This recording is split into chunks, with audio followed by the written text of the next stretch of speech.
Your kids wouldn't last outdoors, my sister-in-law scoffed while planning the family camping trip. They're too used to video games and air conditioning. Everyone laughed with her, not knowing I owned the campground. When they arrived at the GAT 1633.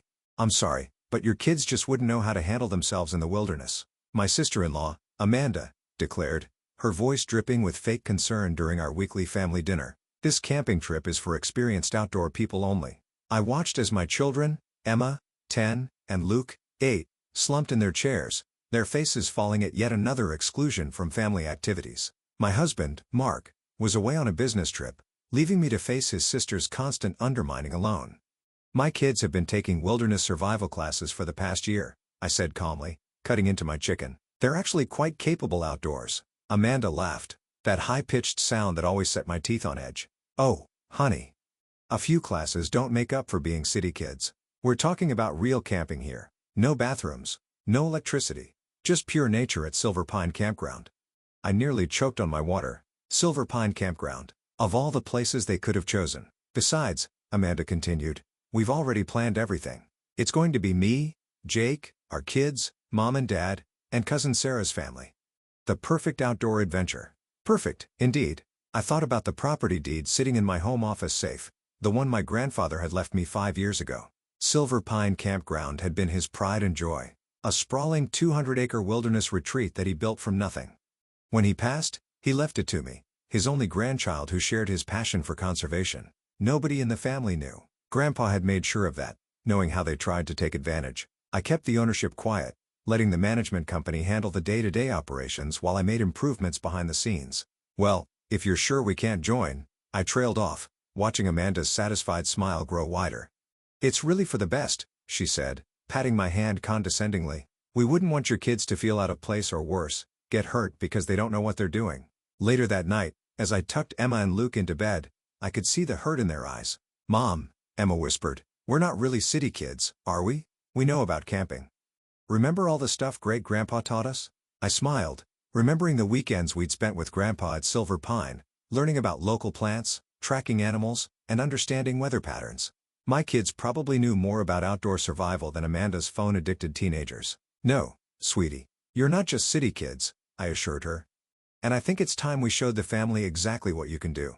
The next morning, I made 2 calls. First, to the campground manager, Steve, who'd worked with my grandfather for 20 years. They're planning to camp next weekend, I told him. Let them make the reservation, but I have some special instructions.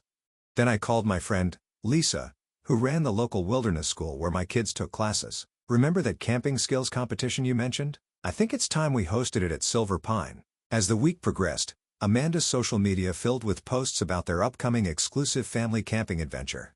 She made sure to tag everyone who was invited, probably so I wouldn't miss who was included. The day before their trip, she called me. Just checking if you're not too upset about missing the camping trip, she said, that false sweetness back in her voice. We could try to include you guys in the next family event. Maybe something more your speed, like a movie night. Don't worry about us, I replied. We've made our own plans for the weekend. I hope you all have a great time at Silver Pine. Oh, we will, she laughed. Jake's already packed all the luxury camping gear. It's going to be Instagram-worthy. Little did she know, Silver Pine has strict rules about authentic wilderness camping. No luxury RVs, no generators, no cell phone towers nearby. Just pure nature, exactly as Grandpa had intended. I'm sure it will be memorable, I said, ending the call before I could give anything away. That evening, I gathered Emma and Luke in the living room. How would you two like to show off your outdoor skills this weekend? Their eyes lit up as I explained the plan. The wilderness school competition would bring together kids from all over the state to demonstrate their survival skills. It would be held right next to the family campsite, though far enough away not to disturb them. Unless, of course, they decided to investigate the commotion. Can we show Aunt Amanda our fire-starting technique? Luke asked excitedly. The one Great-Grandpa taught us. And what about our shelter building? Emma added. We've been practicing. I have them both feeling proud of their enthusiasm despite all the times they've been excluded and underestimated. You can show them everything you've learned. But remember, we're not doing this to prove anything to them. We're doing it because we love the outdoors just like Great-Grandpa did. As I tucked them in that night, I looked at the photo on their wall, my grandfather standing at the entrance to Silver Pine Campground, his arms around a younger Emma and Luke. He would have loved to see what was about to unfold. Tomorrow, Amanda would learn that her city kid cousins weren't quite what she thought. And maybe, just maybe, she'd learned something about judging people based on her own narrow assumptions. I pulled out the property deed one last time, running my fingers over my grandfather's signature. "You were right, Grandpa," I whispered. Sometimes the best lessons are learned outdoors. The next morning dawned crisp and clear, perfect camping weather. I watched from my office window as a line of cars pulled into Silver Pine Campground, recognizing Amanda's luxury SUV leading the convoy. Steve had texted me earlier, confirming it arrived to check in. "Ma'am," he messaged. "Your sister-in-law just threw quite a fit about the no-warranty policy. Said something about being promised premium spots with hookups." I smiled, imagining Amanda's face when she realized her glamping plans weren't going to work out. "Just follow standard procedure, Steve. No exceptions." Meanwhile, Emma and Luke were helping Lisa and the other instructors set up the wilderness competition course. We'd arrived at dawn through the private access road, staying out of sight from the main camping areas. The kids could barely contain their excitement. "Mom," Emma called out, waving from where she was marking the fire starting station. "We can hear Aunt Amanda from here. She's really loud." Indeed, Amanda's voice carried across the morning air. "What do you mean we can't use generators? How am I supposed to charge my phone? This is ridiculous." I walked over to where Lisa was organizing the participants. 20 kids from various wilderness schools had shown up, all eager to demonstrate their skills. Emma and Luke fit right in, already chatting with their fellow competitors about different knot-tying techniques. "Your kids are natural leaders," Lisa commented, watching them help younger participants practice. Just like their great-grandfather, he would have loved this. Around mid-morning, we heard the first sounds of the family settling into their campsite. Through the trees, I could see them struggling with their tents, obviously unused to actual camping. Amanda's teenagers sat on their phones trying to find non-existent signals while their father, Jake, attempted to start a fire with lighter fluid strictly against campground rules. "Fire hazard," Steve called out, confiscating the lighter fluid. "You'll have to do it the traditional way. This is impossible." Amanda's voice rang out. "How do people live like this?" That's when we started the competition. The sound of drums, traditional wilderness school signals, echoed through the trees. I saw heads turning at the family campsite. Curiosity piqued. "Welcome to the first annual Silver Pine Wilderness Challenge," Lisa announced through a battery-powered megaphone. "Competitors will demonstrate essential outdoor survival skills in honor of the campground's founder." I watched as my children lined up with the other participants. They looked prepared and absolutely in their element. Emma had her hair braided back practically, wearing a hiking boots Grandpa had given her for her last birthday. Luke stood tall in his wilderness school vest, covered in well-earned merit badges. The first challenge was shelter building. Teens have 30 minutes to construct a weather-resistant shelter using only natural materials. I noticed movement at the family campsite. People were wandering over to watch. Mom, Sarah's youngest, whispered loudly, "Those kids are building better tents than ours." Emma and Luke worked seamlessly with their team using techniques they perfected through countless practice sessions. Their shelter took shape quickly, sturdy, well-designed, and completely weatherproof. "Is that Emma and Luke?" I heard my mother-in-law's surprised voice. "What are they doing here?"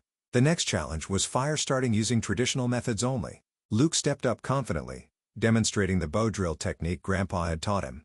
Within minutes, he had a small flame going, nurturing it carefully into a proper campfire. "But they're city kids," Amanda's voice carried across the clearing. "How do they know how to do this?" I finally turned to acknowledge the growing crowd from our family campsite. "They're not just city kids," I said calmly. "They're their great-grandfather's grandchildren, and they've been learning from the best." "What do you mean?" Amanda demanded, her face flushed with either embarrassment or anger, possibly both. Before I could answer, Steve approached with his clipboard.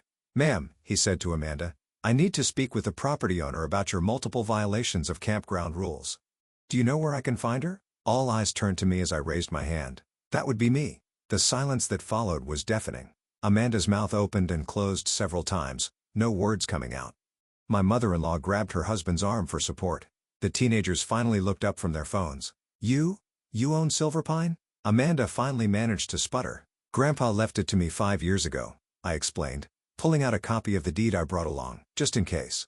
"He knew how much the kids and I loved it here, how much we respected the land and understood true camping. But why didn't you say anything when I was planning this trip?"